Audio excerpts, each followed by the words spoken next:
Hello everyone, I'm Nini FC and this is Blue Lines TV, and I'm going to be doing the match review on our 3-0 loss to Newcastle. And you guys, before I get straight into the video, you know what the deal is. Hit that like button, help me get more than 500 likes with this video. Press the bell notification button too to stay tuned to all things Blue Lines TV. And as you can tell from my voice, I'm pretty dejected, but at the same time, I can't really say that I've been too upset at this loss because I've seen us play shit like this for how many times. So it's not really a surprise to me.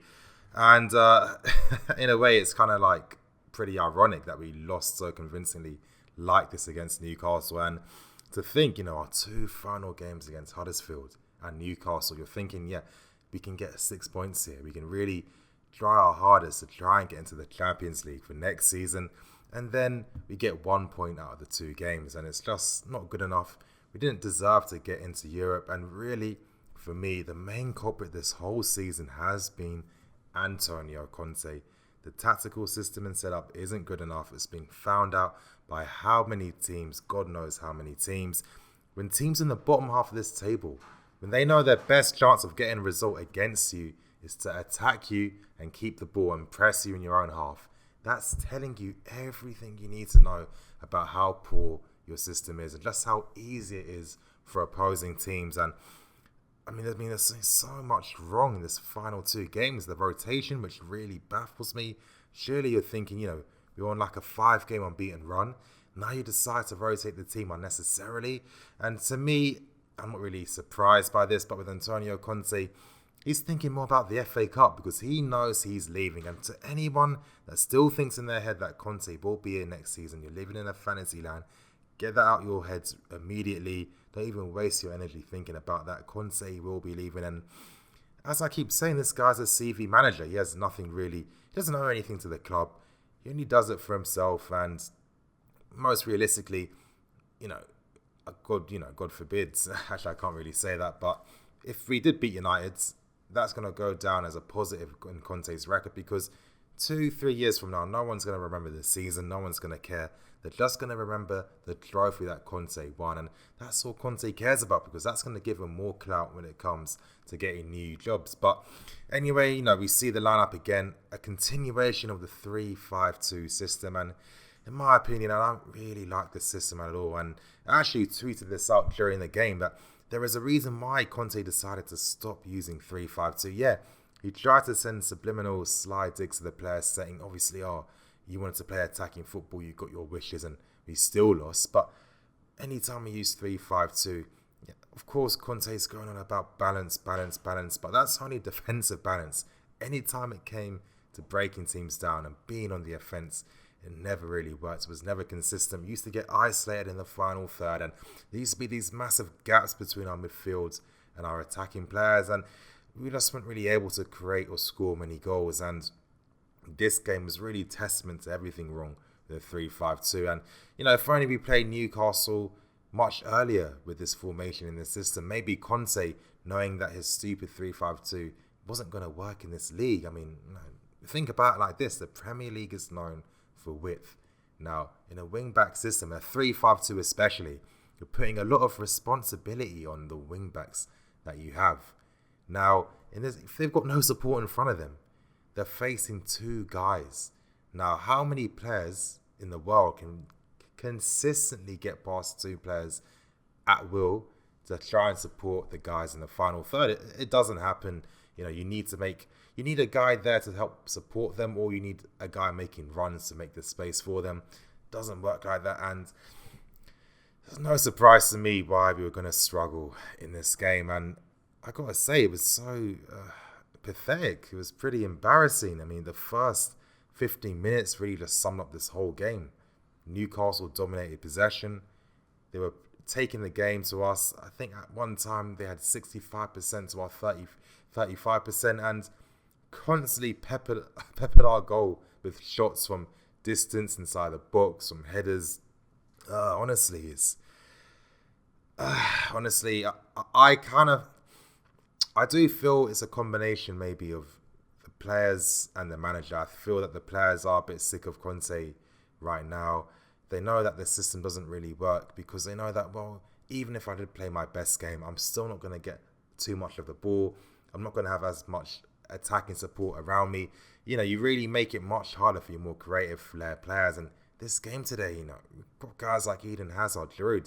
Giroud had no service throughout this entire game other than one acrobatic shot on goal, which he was very unlucky that it didn't go in the back of the net.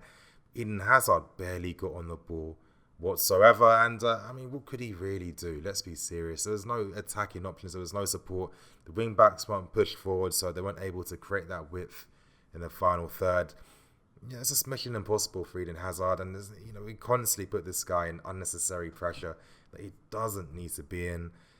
Of course, Conte did experiment. He did use Barkley, second appearance since we signed this guy.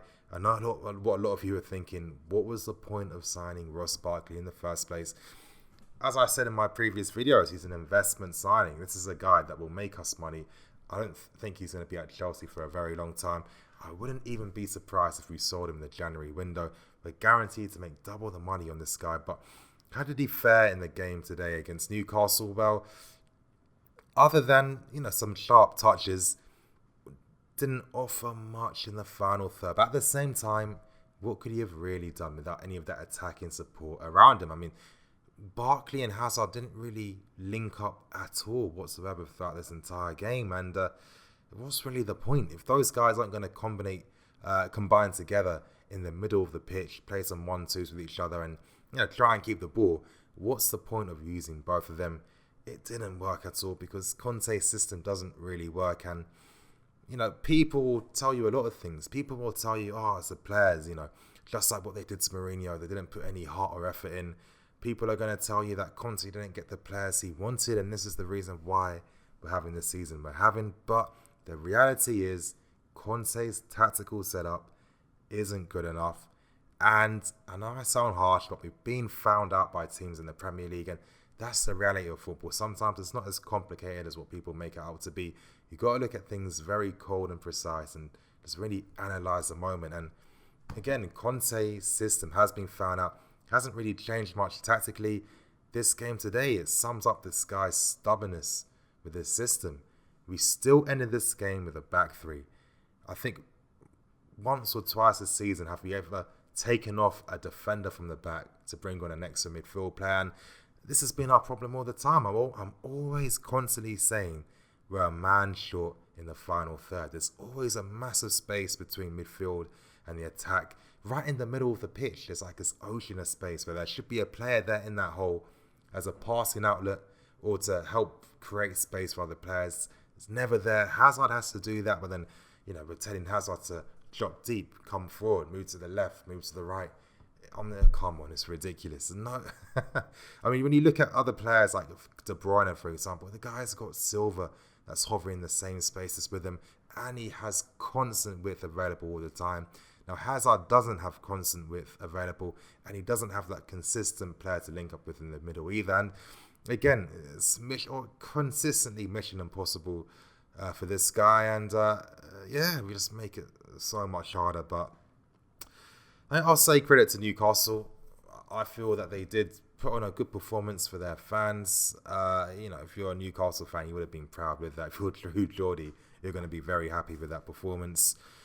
But it was easy for them. It was very, very easy. Did Newcastle have to play their best ever game? No, they didn't. And I kind of feel that's the most disappointing thing, really, that Newcastle weren't tested as much. They didn't have to play to their maximum abilities. Teams, again, this is very similar to the Watford games and the Bournemouth games. We saw Newcastle pressing us high, stopping our wing-backs getting forward. And the minute you stop our wing-backs getting forward, you can press us. And once we do that, we can't play out from the back. And that's when everything becomes isolated. Hazard and Giroud, but isolated from everyone on the pitch. And you guys, you've got to see it like this. When there's so many people isolated on the pitch, what happens to your passing options? You can't really pass to anyone. You're forced to make these long, stupid, direct balls all the time, and you're hoping and praying someone's going to control it and do something with it. But then the minute you're relying on hope and luck and factors like that in your game, it's not going to work. It's not going to happen. Again, as I was saying, I'm not even really angry because I've seen this performance so many times. in a way, I'm just looking forward to the season ending. Now, ideally, would I want Conte managing us against United? No. Of course, this is fantasy, this is crazy, but I don't think he even deserves to, really, in my personal opinion. I love if we sacked him and then, let's say, Jody Morris took control of the final game against United. I mean, there could be benefits, playing a new system. Mourinho wouldn't know how to cope against us if, let's say, Morris was the manager for that game. I think Mourinho's going to feel very confident playing against us. I mean, again, Conte's squad management, it's been awful recently. Tactical system has been ridiculous. Mourinho's always talking about how he finds it easy against us now, and a lot of teams do, and that's what's really summed up our season this year. But no real positives at all. I mean, Emerson, was nice to see him play. Again, he couldn't do much because how many guys did he have in front of him to do anything? I think Moses should have woken up for the first goal, but at the same time, we lost 3-0. Does it even matter that the first goal was conceded? No, because we weren't playing well. We weren't creating chances. Let's be realistic. It was a matter of time until Newcastle were going to win this game. From how they approached it from the start, it was always going to happen. But, people are going to make this point about the players not being motivated. But I see it like this. Let's say you're working at your job and, your manager's giving you tasks that don't fulfill anything that you can do. You know what I mean? You can't... you can do a much better job, but he's telling you to do something stupid. If you're constantly coming into work every day doing that same thing, it's only a matter of time before you lose that motivation to continue. And I kind of feel that the players know it's kind of hopeless in terms of what they're being told to do on the pitch because it's not working. It hasn't worked, and it rarely ever works. And you guys, the only thing we can be positive and optimistic about is that next season there will be change. There will be a new manager. The board, they have been listening to us. They do want to bring in that change as well. So, I mean, that's it. I'm just looking forward to the summer transfer window and really seeing what's happening. The minute this FA Cup game's over, Conte is going to be gone pretty quickly after that. And then that's when the preparations for next season will start happening. And that's when there's time to be excited, you guys. But anyway, I'm going to end this match review. Like I said, help me get more than 500 likes with this video. Hit the bell notification button to stay tuned to all things Blue Lions TV. I'm going to have a drink and I'm going to get on with the rest of my day. Thanks for watching. See you guys later.